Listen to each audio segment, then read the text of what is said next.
There is 70 million rand that was supposed to pay for constituency offices. Those are the offices you walk into when your grant has stopped without warning, or when your ID has disappeared into a Home Affairs queue and nobody will take your call. The MK Party's own MPs say the money is gone. They've been asking where it went since November 2025. On 23 July 2026, Jacob Zuma froze every bank account the party has and made himself the only person who can authorize a single rand. That is being reported as a man cracking down on theft. Stay with me, because there is a strong argument that it is the opposite. Thank you to everyone who has sent a super thanks. That sits outside views and comments, and it is a big part of what keeps this channel independent. I do notice every single one.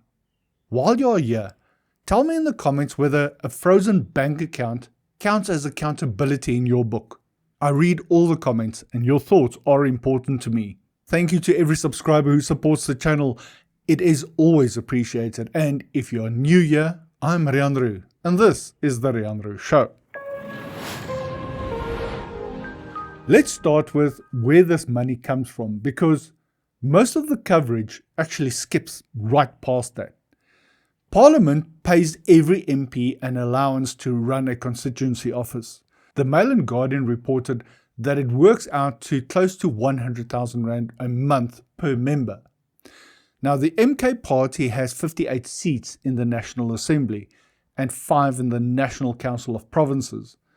That comes to roughly 6.3 million rand every month. Parliament pays it because the office belongs to the public, and the MP is the one who has to account for it. You paid for those offices, whether you voted for the MK Party or you cannot stand them. You paid. In November 2025, the Mail and Guardian reported that the MK Party's parliamentary caucus had met and resolved to write to Zuma and to Second Deputy President Tony Ngeni. They wanted a forensic investigation into money they said had been siphoned out of the party. One senior party member put the figure plainly. He said, ours has gone over 70 million rand, and it's unaccounted for. The same reporting said that the money went out through inflated salaries, accommodation, security costs, and travel agencies. Take note of who is making this allegation. These are Zuma's own members of parliament, sitting in his own caucus, and what they were asking for was officers to serve the people who voted for them. That was 9 months ago.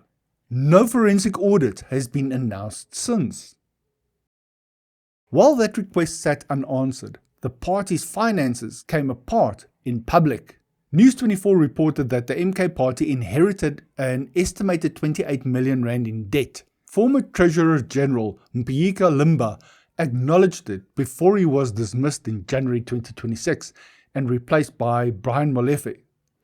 In June 2026, News24 reported on leaked internal letters describing the party's financial position. The word used was pitiful. That same month, Molefe circulated a memo suspending all travel, accommodation, car hire, and venue hire until 26 July, so his office could walk through the finances. Provincial election task teams were told their monthly allowances would be late. Sunday World reported that the landlord for the party's Polokwane office sent a scathing letter over unpaid rent. In Johannesburg, the owners of a proposed national headquarters withdrew the lease offer, reportedly after their bankers advised them against renting to the MK Party. Then came the invoice. Sunday World reported a bill of 336,000 rand from a private security company for the protection of the Secretary General in April 2026, covering 2 protectors, a reliever, 2 rifles, 2 handguns, and a vehicle. The MK Party denied it. Party spokesperson Sifiso Mhlangu said the report was riddled with innuendo and speculation, and the party instructed its lawyers to demand a retraction and threatened legal action. So, hold those two things next to each other. A party that could not settle the rent in Polokwane was being invoiced 336,000 rand for one official's protection in a single month, on a document the party says has no factual foundation. Now to 23 July 2026. Zuma wrote to all party structures, from the national down to regional. He told them that every signing authority on the party's bank accounts was withdrawn at once, and that this applied to every official regardless of rank, including the Treasurer General. Why do I say Man, what's with these words? Including the Treasurer General and the Secretary General. He signed it in his capacity as President and Accounting Officer of the MK Party. Accounting Officer is a title he gave himself. 5 days later, on 28 July, the party dissolved its presidential task team and replaced it with the Strategic Presidential Team, which now holds the top decision-making authority over administration, finances, election strategy, and organizational cohesion.